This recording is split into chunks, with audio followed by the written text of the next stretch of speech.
Olá, estamos aqui mais uma vez para meditarmos na Palavra de Deus. Eu sou o pastor Irênio Silveira Chaves e esta é a transmissão da mensagem da nossa celebração da Igreja Batista da Orla Oceânica.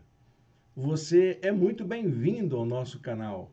Você também faz parte das nossas orações, das nossas preocupações. É para gente como a gente que a palavra de Deus existe e nós estamos juntos aqui para ouvirmos Deus falar ao nosso coração. Sim, eu creio nisso.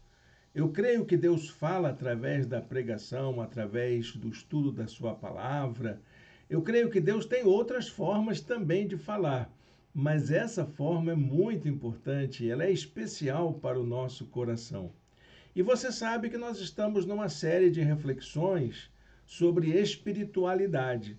Espiritualidade é um tema que envolve minha vida há muitos anos. Eu estudo sobre isso, eu leio muito sobre essa questão, já dei aulas sobre este assunto, mas ultimamente eu tenho me preocupado como seria a espiritualidade praticada pelos seguidores de Jesus logo no começo. O que Jesus ensinou para os seus discípulos sobre o que é praticar espiritualidade e como que eles colocaram isso em prática, como que eles vivenciaram isso na prática, no dia a dia. E nós estamos nessa sequência, estamos aí cada domingo, cada momento, uma reflexão sobre um aspecto da espiritualidade dos discípulos de Jesus.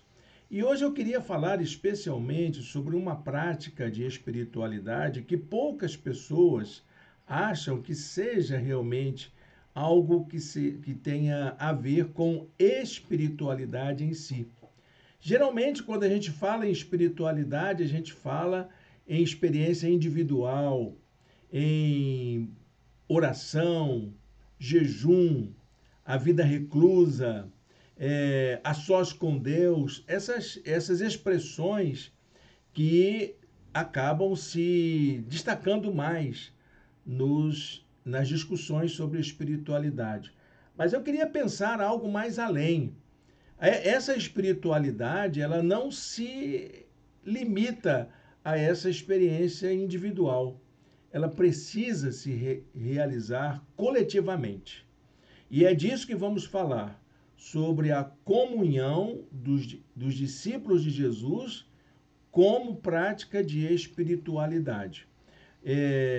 Nós vamos fazer essa reflexão de uma maneira bastante tranquila para que a gente possa aprender como que nós podemos colocar em prática esse exercício de espiritualidade que são as práticas de comunhão. Como que a gente pode fazer das práticas de comunhão nosso exercício de espiritualidade. Então vamos lá. Eu vou colocar aqui a nossa apresentação para que a gente possa ler a palavra de Deus juntos. Então acompanhe aí a nossa apresentação. Está aqui a nossa apresentação. O tema da série de mensagens é a espiritualidade dos discípulos de Jesus. E nós estamos falando sobre essas práticas de espiritualidade que marcam a vida daqueles que seguem Jesus de Nazaré, como a gente, ou como eu gostaria que você fizesse, que você caminhasse junto conosco. É por isso que a gente coloca lá na nossa descrição do vídeo, siga Jesus com a gente, porque essa é a prática de espiritualidade que nos interessa. A prática de espiritualidade que nos interessa é o seguimento de Jesus. Então, hoje nós vamos falar sobre comunhão. Como que a comunhão pode se tornar uma prática de espiritualidade? Como que ela se constitui uma prática de espiritualidade para os primeiros discípulos e como que ela se constitui hoje para nós, em pleno século 21, sobre aquilo que devemos fazer como discípulos e discípulas de Jesus de Nazaré. Eu escolhi um texto, está lá em João capítulo 13, verso 35. João 13, 35. Se você quiser um tempinho para procurar na sua Bíblia, fique à vontade. João 13:35. Diz assim a palavra de Deus: com isso, todos saberão que vocês são meus discípulos, se vocês se amarem uns aos outros. Eu vou ler mais uma vez para a gente internalizar essa afirmação de Jesus. Que essa é uma frase lacradora de Jesus, não é mesmo? Jesus, ele sintetizou o que significa ser alguém que segue Jesus, um discípulo de Jesus. Ele disse: com isso, todos saberão que vocês são meus discípulos, se vocês se amarem uns aos outros. Amém? Deus abençoe a leitura da sua santa palavra. Eu tenho para mim que a espiritualidade, ela é uma prática que envolve não uma vida solitária. A espiritualidade não tem a ver com solidão, com afastamento, isolamento, clausura. São equívocos que o cristianismo desenvolveu ao longo da sua história. Eu tenho que ter essa coragem de dizer isso. Foi algo que desvirtuou do núcleo central da proposta de Jesus, que era uma vida intramundana. Jesus nunca quis tirar ninguém do mundo, ele orou por isso. Não peço que os tire do mundo, está lá na oração sacerdotal de Jesus. Ele queria que a gente fosse alguém que vivesse intensamente a vida no mundo. E para provocar essa reflexão a partir dessa concepção, eu tenho para mim que a espiritualidade dos primeiros discípulos de Jesus não era só uma experiência individual, não era apenas uma experiência individual, mas ela se realizava comunitariamente. Essa é uma tese que eu estou propondo aqui para você pensar. Os discípulos de Jesus, eles praticavam uma espiritualidade individual, sim, mas sempre nessa perspectiva individual, coletiva. Desde o início, a espiritualidade cristã depende da praxis e da vivência comunitária. Então, você aí que quer somente ter aquele tipo de vida que fica recluso e acha que aquilo basta para você, você está errado, meu irmão, minha irmã. Você está equivocado, equivocada. Porque é importante ter esse momento, mas é muito mais importante você sair desses instantes de experiência individual, pessoal, e se inserir na vida da sua comunidade, colocando tudo isso em prática.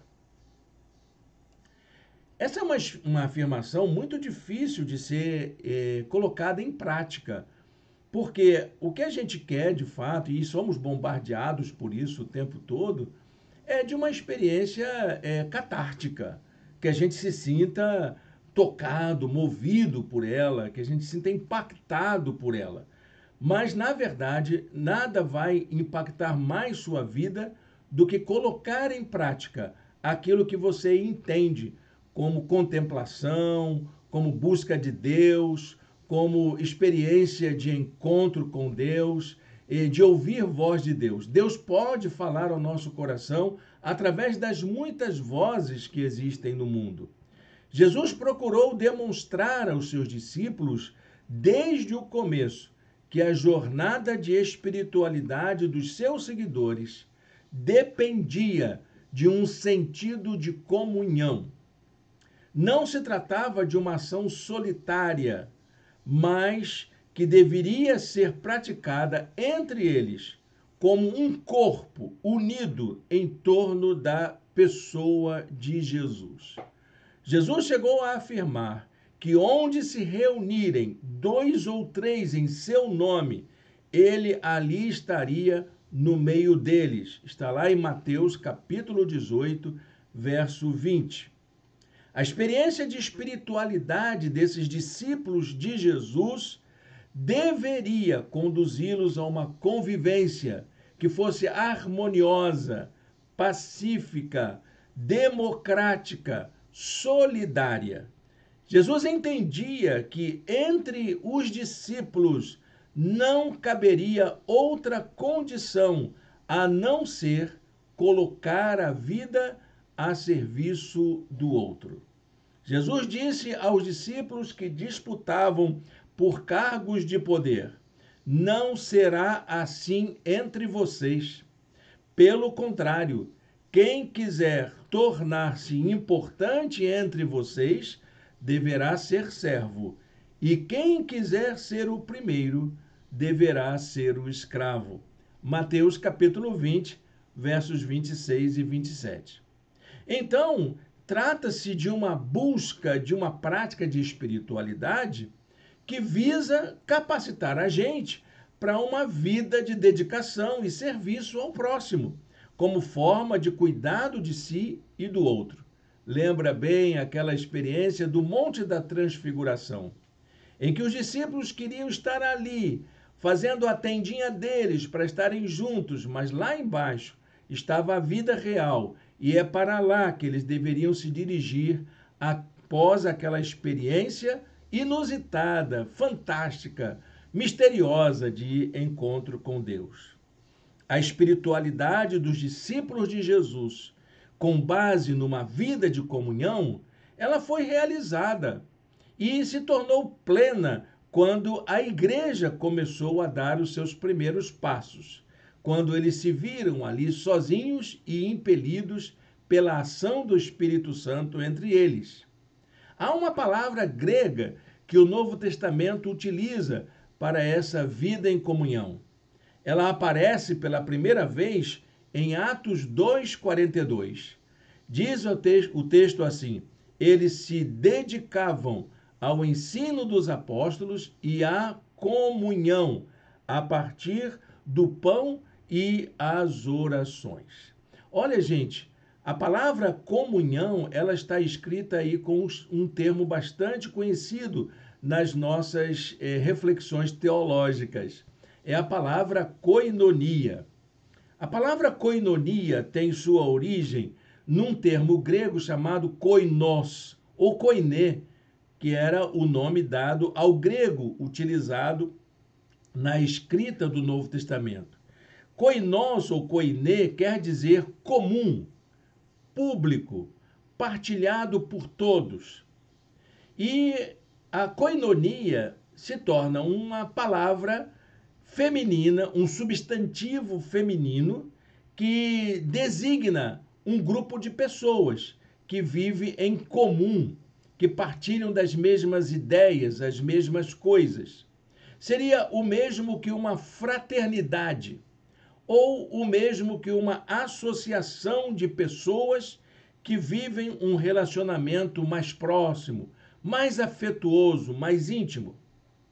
E como que essa espiritualidade da comunhão, como que essa koinonia se realizava na prática? Mais adiante, em Atos 2, 44 a 47, nós vamos encontrar as marcas de uma espiritualidade de comunhão como era praticada na igreja primitiva. Há algumas marcas dessa comunhão. Primeiramente, eles mantinham-se unidos. Diz o texto de Atos 2, 44. Todos os que criam mantinham-se unidos, juntos.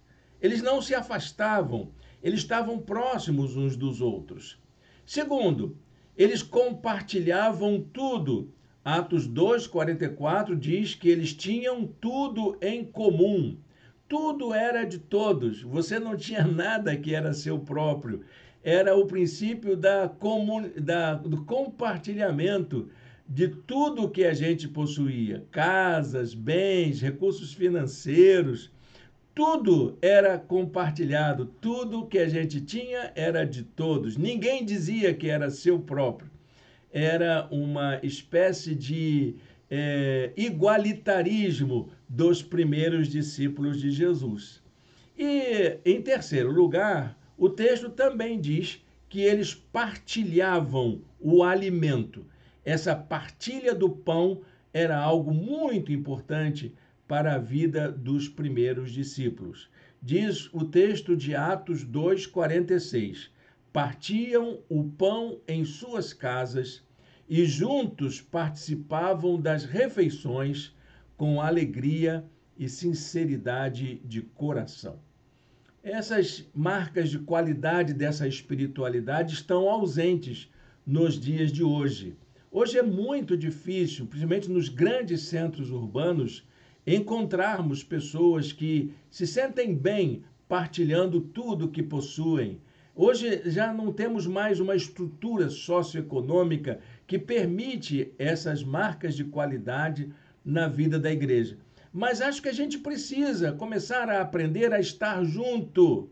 Não existe cristianismo solitário. Não existe cristianismo isolado. Ele só é cristianismo a partir do fato de estarmos juntos e juntas. Somente a partir do século II é que se começou a pensar num cristianismo isolado. Teve início, então, nesse momento, um movimento que promovia uma espiritualidade como experiência a partir da vida reclusa. É a partir do século II. É uma experiência de contemplação que dependia de estar afastado da vida social, que se afastava do mundo. Os praticantes desse tipo de experiência ficaram conhecidos como anacoretas. Era o nome que eles usavam. Anacoreta vem do termo grego que quer dizer afastado do mundo. Eles eram eremitas, por assim dizer. Ou seja, aqueles que se retiravam do mundo para viverem dedicados à prática de uma ascese, à prática da oração intensa, à prática da penitência. Muitas vezes, vivendo em lugares ermos, em lugares desérticos, distantes da vida urbana, porque a cidade é que era a sede do pecado. Eles chegaram a desenvolver ideais de vida contemplativa e de isolamento que chegam até os dias atuais, através dos muitos grupos e organizações de vida monástica que existe no cristianismo ocidental e também oriental, por que não dizer. O contrário dessa prática anacoreta tinha a ver com a vida em comunidade. Era praticado pelas pessoas comuns, pelas pessoas que viviam nas comunidades de fé, nas igrejas locais. Essas pessoas eram conhecidas pelo nome de cenobitas, que era a junção de dois termos gregos, que é o koiné, o koinós, e bios, vida comum.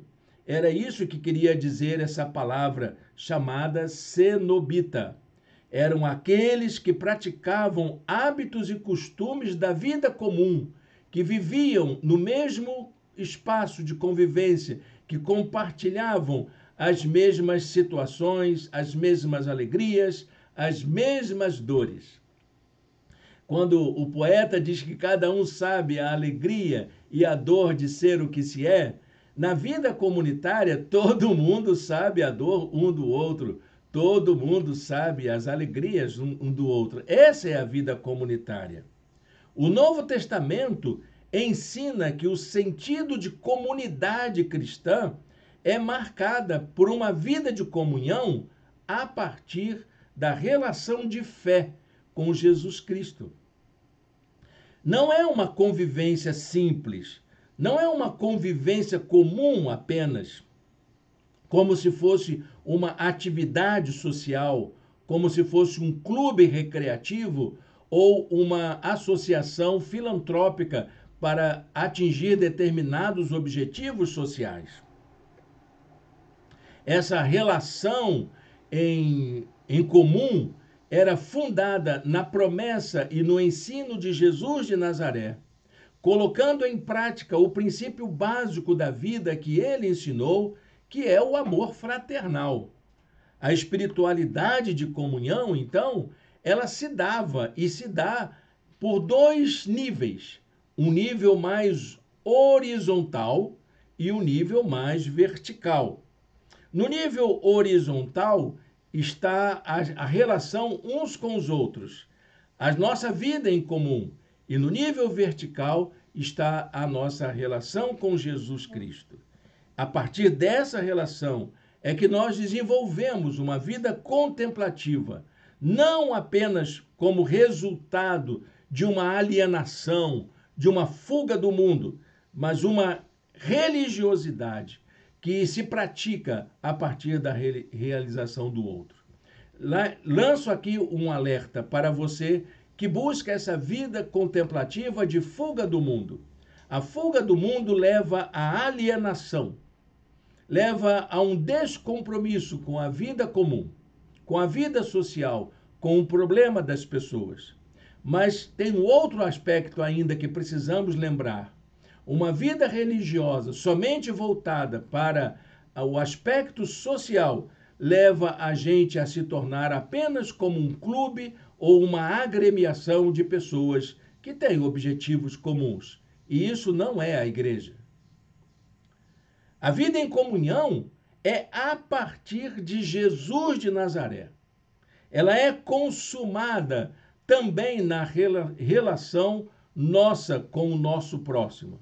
Então você depende de duas relações: a sua relação com Jesus e depende da sua relação com o próximo. Essa vida em comunhão é a forma prática da gente exercitar o amor fraternal. É através dessa relação com Jesus e com o próximo que nós colocamos em prática o amor fraternal. A comunhão plena em amor fraternal se dá ao mesmo tempo que fazemos nossas relações com Cristo e ao mesmo tempo que nos relacionamos uns com os outros. Foi isso que Jesus disse.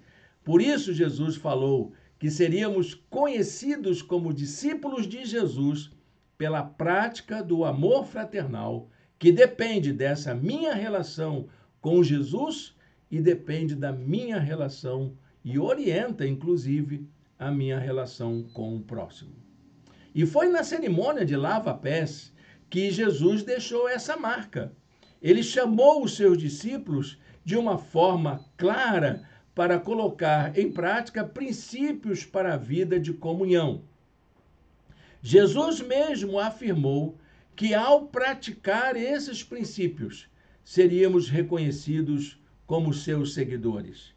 E quais são esses princípios de espiritualidade de comunhão que os discípulos de Jesus deveriam observar? Jesus faz uma espécie de um teatro. Ele encena as partes principais dessa relação de espiritualidade de comunhão. Ele faz uma parábola viva, ele representa um ensino através de seus atos. Vamos ver quais são os princípios de espiritualidade de comunhão que ele, Jesus, demonstrou aos seus discípulos? O primeiro princípio é o princípio do serviço. Olha como Jesus faz.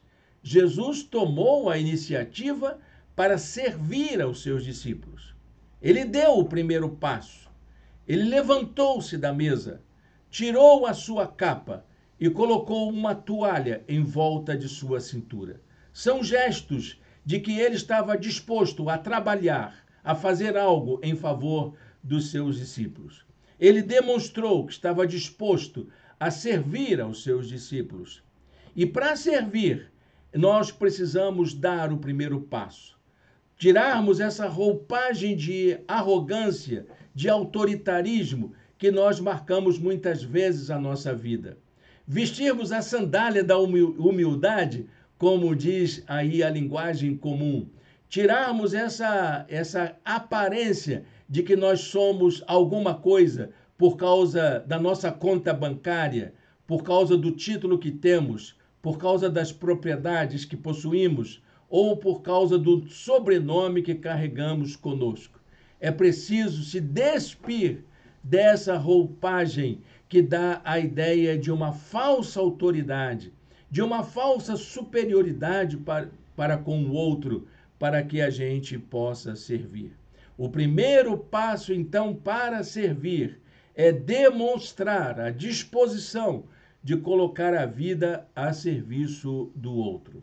João registra: assim, levantou-se da mesa, tirou sua capa e colocou uma toalha em volta da sua cintura. Foi o que Jesus fez e é o que você e eu precisamos fazer também.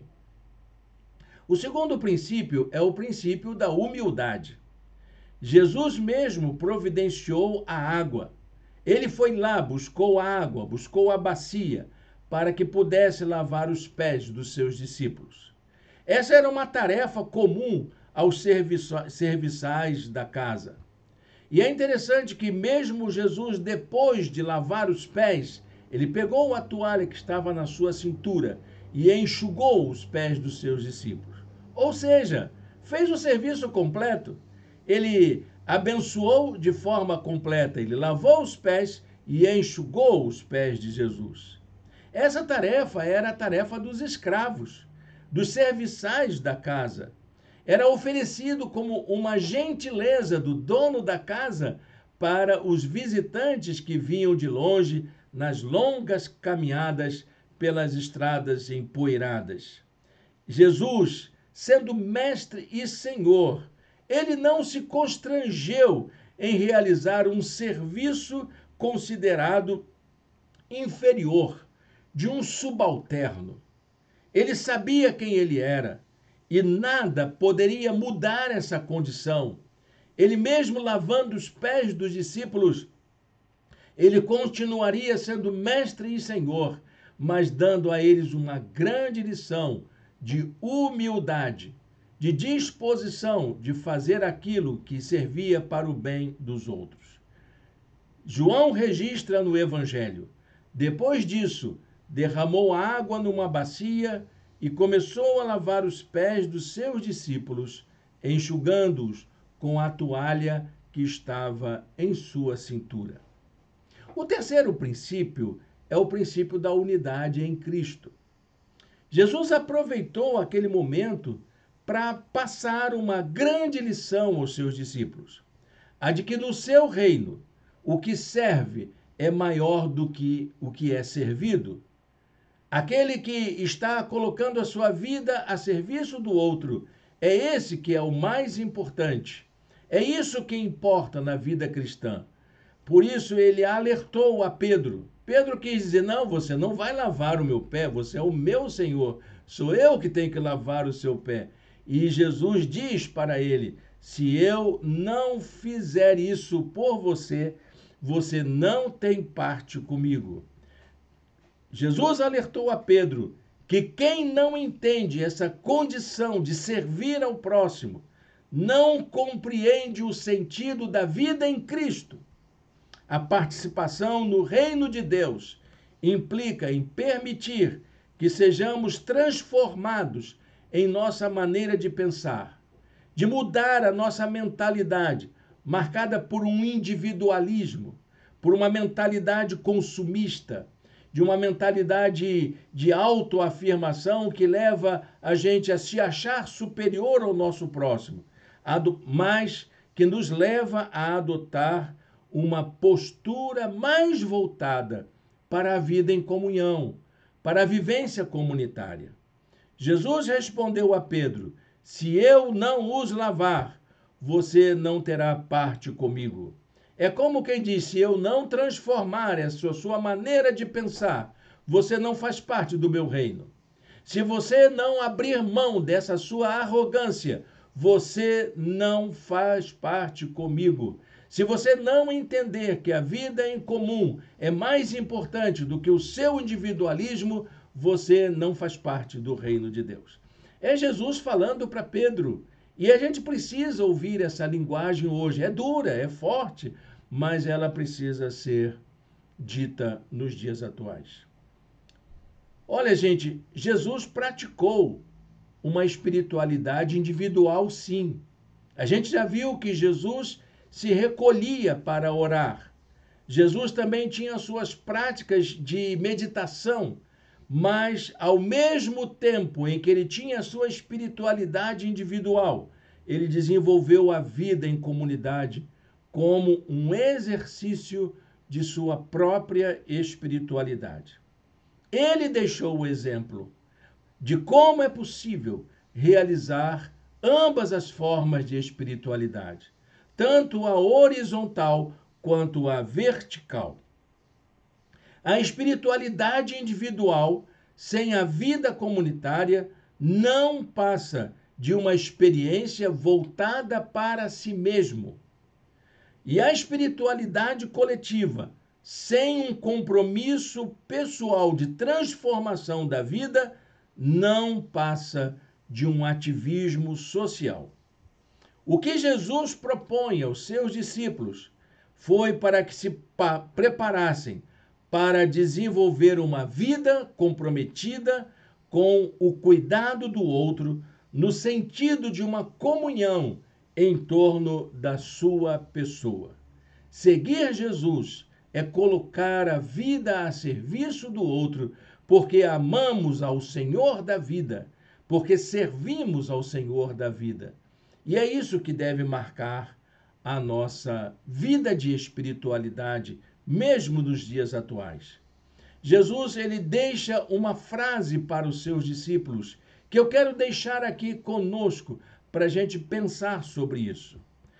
Jesus disse: pois bem, se eu, sendo Senhor e Mestre de vocês, lavei-lhes os pés, vocês também devem lavar os pés uns dos outros. Eu lhes dei o exemplo para que vocês façam como lhes fiz. Lavar os pés é uma metáfora. A metáfora do serviço. E Jesus disse: eu servi a vocês, vocês devem fazer o mesmo. Vocês não podem fazer outra coisa diferente disso, de servir uns aos outros.